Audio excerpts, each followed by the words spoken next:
পৃথিবী তখন প্রযুক্তি আর বিজ্ঞানের চরম শিখরে পৌঁছেছে। আকাশচুম্বী অট্টালিকা, দ্রুতগতির যানবাহন, মুহূর্তের মধ্যে বিশ্বজুড়ে যোগাযোগের জাল, সবকিছুই মানুষের হাতের মুঠোয়। কিন্তু এই উন্নতির আড়ালে চাপা পড়েছিল নৈতিকতার অবক্ষয়, ধর্মীয় মূল্যবোধের অভাব আর সীমাহীন ভোগবাদিতা।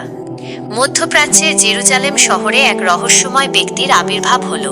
তার নাম ছিল দাজ্জাল। তার এক চোখে ছিল তীব্র জ্যোতি, যা সম্মোহিত করত মানুষকে, আর অন্য চোখটি ছিল কানা, যেন এক গভীর অন্ধকার। তার বাগ্মিতা ছিল অসাধারণ, তার যুক্তিতে ছিল সম্মোহনী শক্তি। সে নিজেকে ত্রাণকর্তা হিসেবে দাবি করতে শুরু করলো, বলল যে সে এই পৃথিবীর সকল সমস্যার সমাধান করতে পারবে। দাজ্জালের ক্ষমতা দ্রুত ছড়াতে লাগলো। তার অলৌকিক ক্ষমতার গুজব দিকে দিকে ছড়িয়ে পড়ল। ক্ষুধার্তকে সে খাদ্য দিত, অসুস্থকে আরোগ্য করত। আপাত দৃষ্টিতে মনে হতো যেন সত্যিই কোনো স্বর্গীয় দূত এসেছেন পৃথিবীতে। দুর্বল ইমানের মানুষেরা দলে দলে তার অনুসারী হতে শুরু করল। রাষ্ট্রপ্রধান থেকে শুরু করে সাধারণ নাগরিক পর্যন্ত অনেকেই তার মিথ্যা দাবির কাছে নতি স্বীকার করল। বিশ্বের প্রধান শহরগুলোতে দাজ্জালের বিশাল বিশাল মূর্তি স্থাপন করা হলো। তার নামে নতুন মুদ্রা চালু হলো, যেখানে তার ছবি খোদাই করা ছিল। যারা তার আনুগত্য স্বীকার করত তারা প্রাচুর্য আর ক্ষমতার অধিকারী হতো, আর যারা অস্বীকার করত তাদের উপর নেমে আসত অকথ্য নির্যাতন।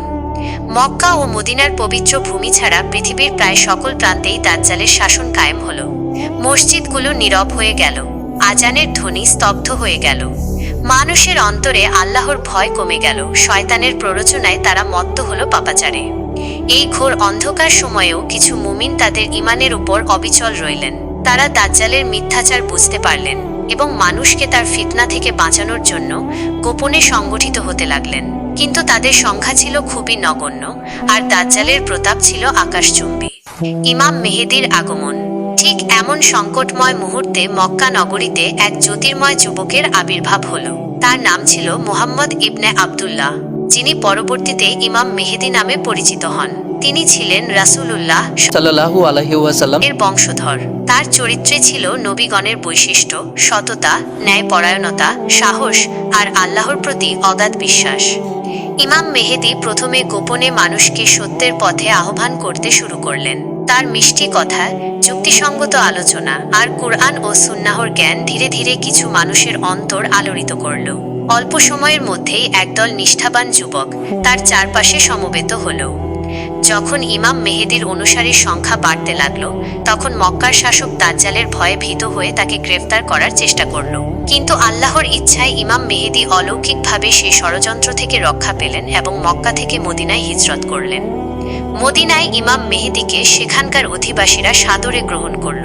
নবীর শহরে তার আগমন যেন এক নতুন আশার সঞ্চার করল। ধীরে ধীরে মদিনা ঈমানদারদের কেন্দ্রে পরিণত হল। ইমাম মেহেদী মানুষকে দাজ্জালের ফিতনা সম্পর্কে সচেতন করতে লাগলেন এবং আল্লাহর পথে জিহাদের জন্য প্রস্তুত হতে উৎসাহিত করলেন। ইমাম মেহেদীর নেতৃত্বে এক শক্তিশালী সেনাবাহিনী গঠিত হল, যাদের অন্তরে ছিল ঈমানের দৃঢ়তা আর শাহাদাতের আকাঙ্ক্ষা। তারা সাদা পতাকা ধারণ করত, যেখানে কালেমা তাইয়েবা খোদাই করা ছিল। এই বাহিনী দাজ্জালের বিরুদ্ধে জিহাদের জন্য প্রস্তুত হল। ন্যায় ও সত্যের প্রতিষ্ঠা। ইমাম মেহেদীর বাহিনী মদিনা থেকে যাত্রা শুরু করে দাজ্জালের নিয়ন্ত্রিত শহরগুলোর দিকে অগ্রসর হতে লাগলো। তাদের আগমনের খবর শুনে ভীত সন্ত্রস্ত দাজ্জালের অনুসারীরা পালাতে শুরু করলো। ইমাম মেহেদীর সৈন্যরা যেখানেই যেত, সেখানকার মানুষ সানন্দে তাদের স্বাগত জানাত এবং দাজ্জালের শাসন থেকে মুক্তি পেত। জেরুজালেমের নিকটবর্তী আকাবা নামক স্থানে দুই বাহিনীর মধ্যে এক ভয়াবহ যুদ্ধ সংঘটিত হল।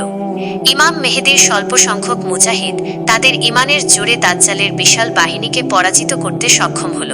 দাজ্জালের অনেক অনুসারী নিহত হল, আর বাকিরা পালিয়ে গেল। জেরুজালেম ইমাম মেহেদীর নিয়ন্ত্রণে এলো। তিনি সেখানে ন্যায় বিচার প্রতিষ্ঠা করলেন, কুরআনের আইন অনুযায়ী শাসনকার্য পরিচালনা করতে শুরু করলেন। পৃথিবীর অন্যান্য প্রান্তেও যেখানে দাজ্জালের শাসন ছিল, সেখানকার মুসলমানরা বিদ্রোহ করে ইমাম মেহেদীর প্রতি আনুগত্য জানালো। অল্প সময়ের মধ্যেই প্রায় সমগ্র মুসলিম বিশ্ব ইমাম মেহেদীর পতাকার নিচে ঐক্যবদ্ধ হল। ইমাম মেহেদীর শাসনামলে পৃথিবীতে শান্তি ও সমৃদ্ধি ফিরে এলো। মানুষের মধ্যে ভালোবাসা ও ভ্রাতৃত্বের বন্ধন দৃঢ় হল। অর্থনীতি ফুলে ফেঁপে উঠল, অভাব আর দারিদ্র্য দূর হল। মসজিদগুলো আবার আবাদ হল, আল্লাহর জিকিরে মুখরিত হল আকাশ বাতাস। ঈসা আলাইহি ওয়াসাল্লাম আগমন।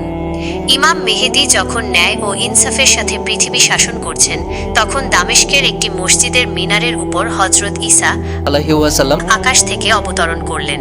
তিনি দুইজন ফেরেশতার ডানার উপর ভর করে নেমে এলেন। তার মুখমণ্ডল ছিল উজ্জ্বল, যেন মুক্তার মতো দ্যুতি ছড়াচ্ছে। ঈসা আলাইহি ওয়াসাল্লাম কে দেখে ইমাম মেহেদী সম্মান জানিয়ে পিছিয়ে আসতে চাইলেন, কিন্তু ঈসা আলাইহি ওয়াসাল্লাম তার কাঁধে হাত রেখে বললেন, আপনি এই উম্মতের ইমাম, আপনার নেতৃত্বেই আমরা আল্লাহর পথে জিহাদ করব। ঈসা আলাইহি ওয়াসাল্লাম এর অবতরণের খবর সারা বিশ্বে ছড়িয়ে পড়লে দাজ্জালের অবশিষ্ট অনুসারীরা ভীত হয়ে পালাতে শুরু করলো। দাজ্জাল বুঝতে পারল যে তার শেষ সময় ঘনিয়ে এসেছে। সে ঈসা আলাইহি ওয়াসাল্লাম ভাইয়ের সাথে যুদ্ধ করার জন্য প্রস্তুতি নিতে লাগলো। অবশেষে লুদের প্রান্তরে ঈসা আলাইহি ওয়াসাল্লাম ও দাজ্জালের মধ্যে এক চূড়ান্ত যুদ্ধ সংঘটিত হলো। ঈসা আলাইহি ওয়াসাল্লাম নুরানি চেহারার দিকে তাকাতেই দাজ্জালের সকল শক্তি নিঃশেষ হয়ে গেল। সে পালাতে চেষ্টা করল, কিন্তু ঈসা আলাইহি ওয়াসাল্লাম তাকে ধরে ফেললেন এবং হত্যা করলেন। দাজ্জালের মৃত্যুর পর পৃথিবীতে পূর্ণ শান্তি প্রতিষ্ঠিত হলো। ঈসা আলাইহি ওয়াসাল্লাম ইমাম মেহেদীর সাথে কাঁধে কাঁধ মিলিয়ে আল্লাহর দ্বীন প্রতিষ্ঠা করলেন। সকল ধর্মের মানুষ ইসলাম গ্রহণ করল। পৃথিবীতে আর কোনো অবিশ্বাস রইল না। স্বর্ণযুগ ও শেষ পরিণতি। ঈসা আলাইহি ওয়াসাল্লাম পৃথিবীতে 40 বছর ন্যায় বিচার ও শান্তির সাথে শাসন করলেন। তার শাসনামলে অভাব, অন্যায়, রোগশোক দূর হয়ে গেল। মানুষ দীর্ঘ জীবন লাভ করল এবং পৃথিবীতে প্রাচুর্য এত বেশি হলো যে সোনা রূপার কোনো মূল্য রইল না। ইমাম মেহেদীও দীর্ঘকাল জীবিত ছিলেন এবং ঈসা আলাইহি ওয়াসাল্লাম কে তার শাসন কার্যে সহায়তা করেছিলেন। তাদের উভয়ের সম্মিলিত নেতৃত্বে পৃথিবী এক স্বর্ণযুগে প্রবেশ করল, যেখানে আল্লাহর সন্তুষ্টি আর মানুষের পারস্পরিক ভালোবাসাই ছিল জীবনের মূল ভিত্তি। অবশেষে আল্লাহর ইচ্ছায় ঈসা আলাইহি ওয়াসাল্লাম এর ওফাত হলো এবং ইমাম মেহেদীও পৃথিবী ছেড়ে আল্লাহর সান্নিধ্যে চলে গেলেন। তাদের মৃত্যুর পর পৃথিবীতে আবার ধীরে ধীরে নৈতিক অবক্ষয় শুরু হলো। মানুষ আবার ভোগবাদিতা ও পার্থিব লোভের দিকে ঝুঁকে পড়ল। কিন্তু ইমাম মেহেদী ও ঈসা আলাইহি ওয়াসাল্লাম এর রেখে যাওয়া শিক্ষা দীর্ঘকাল ধরে মানুষের হৃদয়ে অম্লান ছিল। তাদের শাসনামল ছিল ন্যায় বিচার ও শান্তির এক উজ্জ্বল দৃষ্টান্ত, যা কিয়ামত পর্যন্ত মানুষের জন্য অনুপ্রেরণার উৎস হয়ে থাকবে। এই কাহিনীটি মূলত হাদিসের বিভিন্ন বর্ণনার উপর ভিত্তি করে তৈরি করা হয়েছে। হাদিসে দাজ্জালের আবির্ভাব, ইমাম মেহেদীর আগমন এবং ঈসা আলাইহি ওয়াসাল্লাম এর অবতরণের বিষয়ে বিস্তারিত আলোচনা রয়েছে। এই ঘটনাগুলো ইসলামের ইতিহাসে অত্যন্ত গুরুত্বপূর্ণ এবং কিয়ামতের পূর্বে সংঘটিত হওয়ার আলামত হিসেবে বিবেচিত হয়।